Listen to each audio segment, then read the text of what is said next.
Yang menarik di situ memang filosofi umum dari politik demokrasi ini itu adalah perebutan kekuasaan, kegiatan politik demokrasi. Yang memang tujuannya adalah perebutan kekuasaan, memperoleh kekuasaan dari yang baru mendapatkan kekuasaan, yang lama ingin mempertahankan kekuasaannya karena ternyata berkuasa itu enak, ingin dengan cara apa dia mempertahankannya, sementara dia gagal misalnya. Dengan cara apa? Caranya ya bikin panggung. Ini panggung.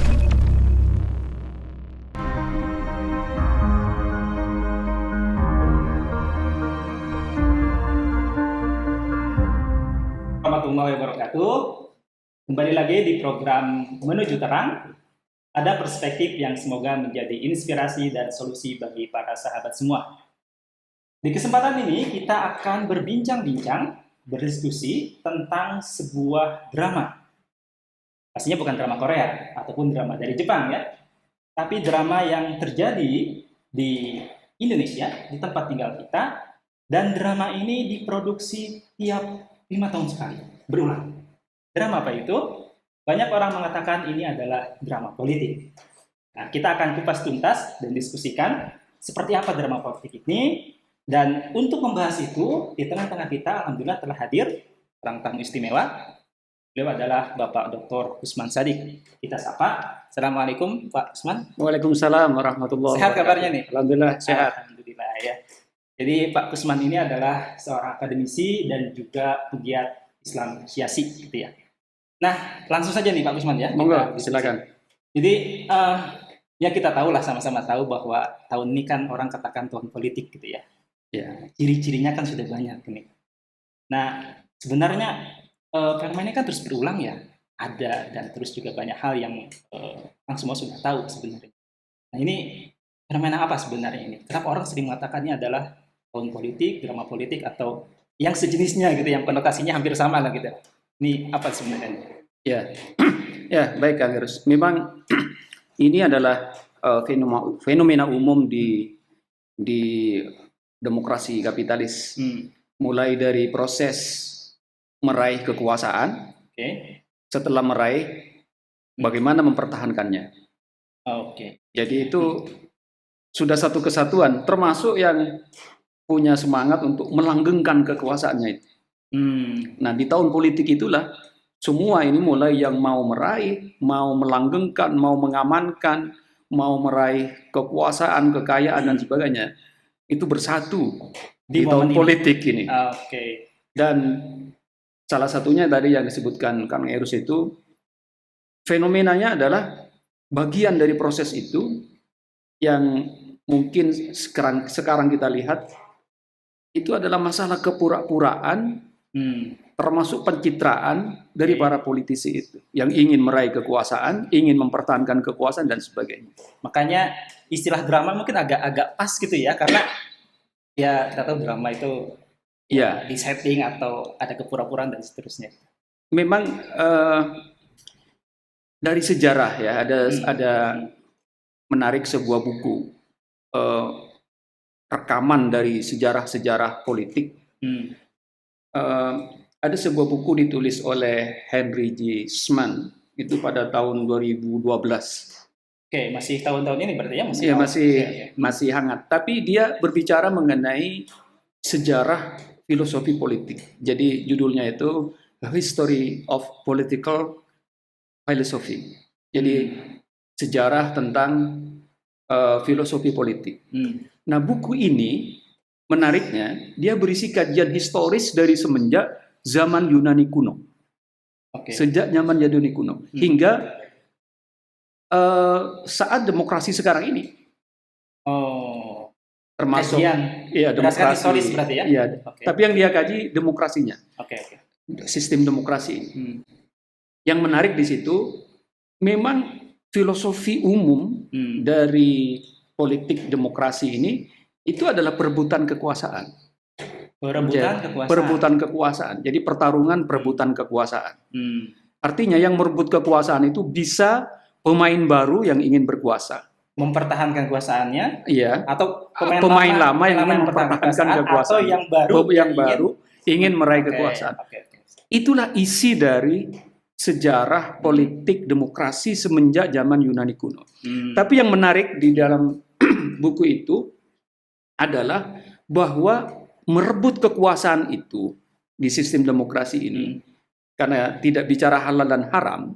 Ya, oke. Standarnya beda ya? Iya, standarnya beda. Oke. Maka apapun caranya bisa digunakan untuk mengelabui masyarakat. Karena ingin dipilih oleh masyarakat, caranya banyak, termasuk propaganda dan pencitraan itu. Pertanyaannya, pertanyaannya kenapa harus mengelabui? Apakah mengelabui kan istilahnya aslinya nggak seperti itu gitu? Iya. Apakah itu gimana? Memang tergantung dari kultur masyarakatnya.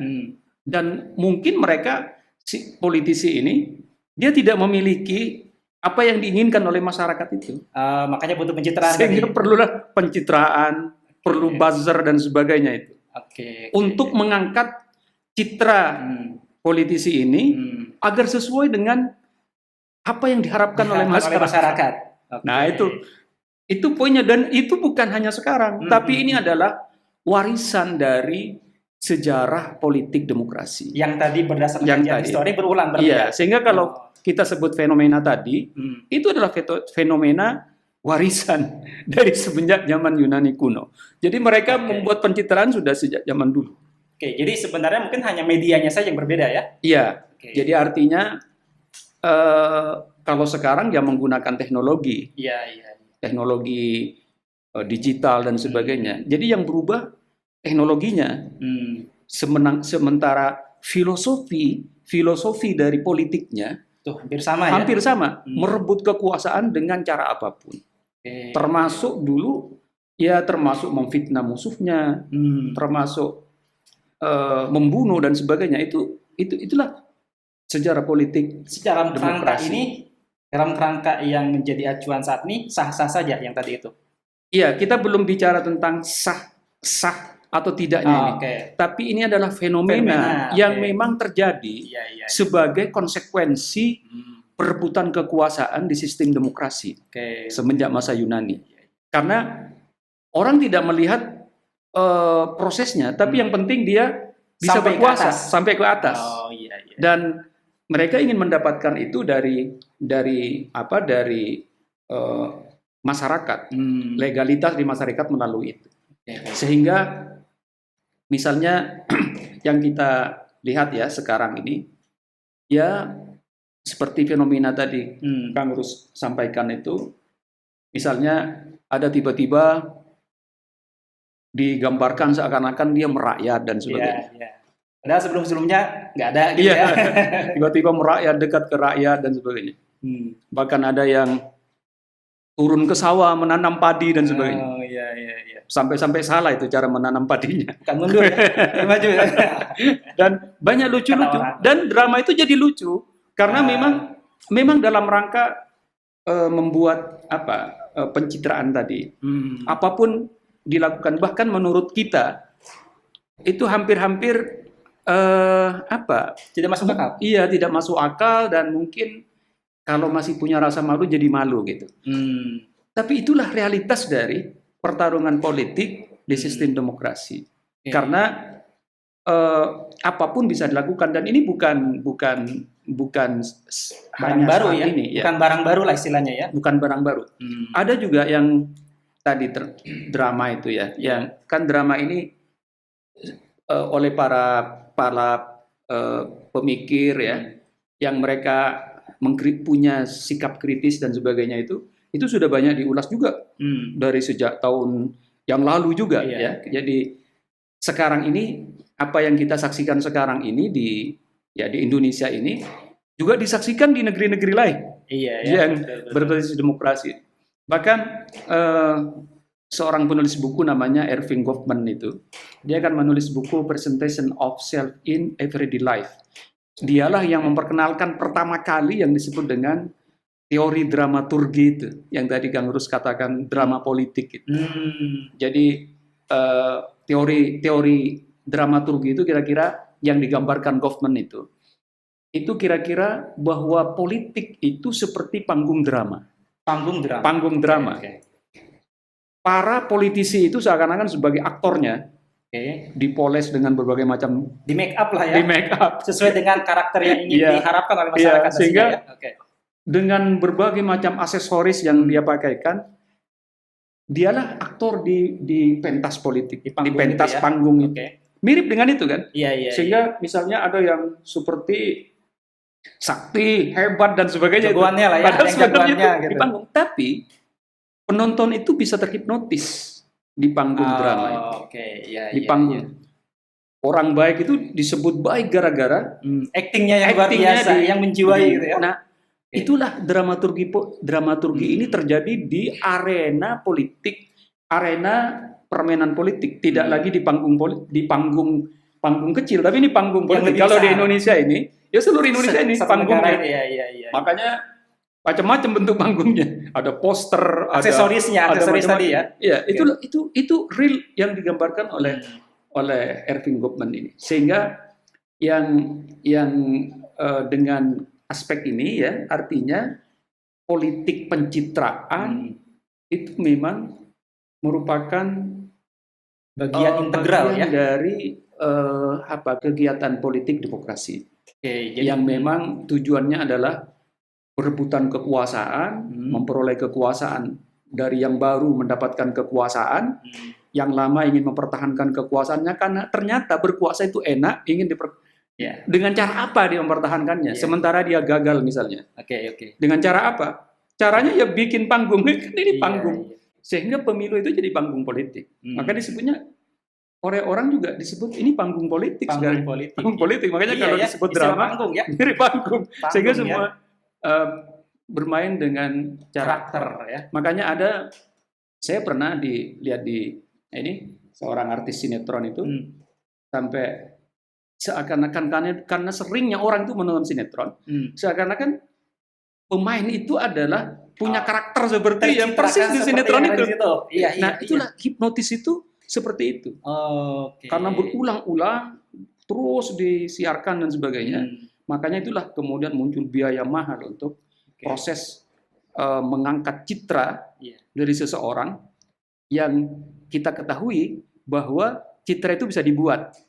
Tidak dimiliki oleh si orang itu, bisa dimiliki dengan cara dipakaikan aksesoris lah, dibentuk dan sebagainya. Itu saya kira fenomenanya yang tadi kan drama itu ya. Jadi ini yang menarik ya. Jadi ada pencitraan, ada drama. Ya ini dan tadi ada saya highlight kalimat bahwa sebenarnya adalah fenomena yang berulang dan integral dalam sistem yang perebutan kekuasaan yang seperti saat ini. Nah ini, mohon izin nih ke Pak Gusman nih, terkait dengan pencitraan nih, saya sempat searching lah ya, seperti ramai juga di media sosial itu sampai ada yang bikin pantun katanya. Ini boleh sahabat Muslim nih ya. Ini saya masih junior dalam bikin pantun, tapi ya kata orang lah gitu ya, kata orang. Ini mohon berkenan ini yang lain untuk mengatakan saya cakep gitu ya. Bukan saya cakep, pantunnya yang cakep ya. Oke, mohon izin ya Pak Gusman ya. Silakan. Nanti mohon dikomentari juga. Orang ke hulu memberi pukat. Wah, cakep. Minum obat, bacakan ayat. Cakep. Kalau pemilu sudah dekat, cakep. Para pejabat menjadi tepat itu. Wah, ini cakep. Kenyataan kan begini ya. Satu lagi ini. Tanggung. Ambil ketupat di kampung damai. Cakep. Di tengah sawah sebuah ciremai. Agar dapat dukungan ramai, turun ke sawah, nyebur ke sungai. Ini sama ya? Itu fenomena yang ada ya. Nah ini fenomena yang terjadi dan menggambarkan. Ya kira-kira orang itu sebenarnya mengamati ya. Masyarakat mengamati, tapi mungkin ekspresi mereka mengamati, mengkoreksi dan seterusnya dalam bentuk hal yang tadi kayak pantun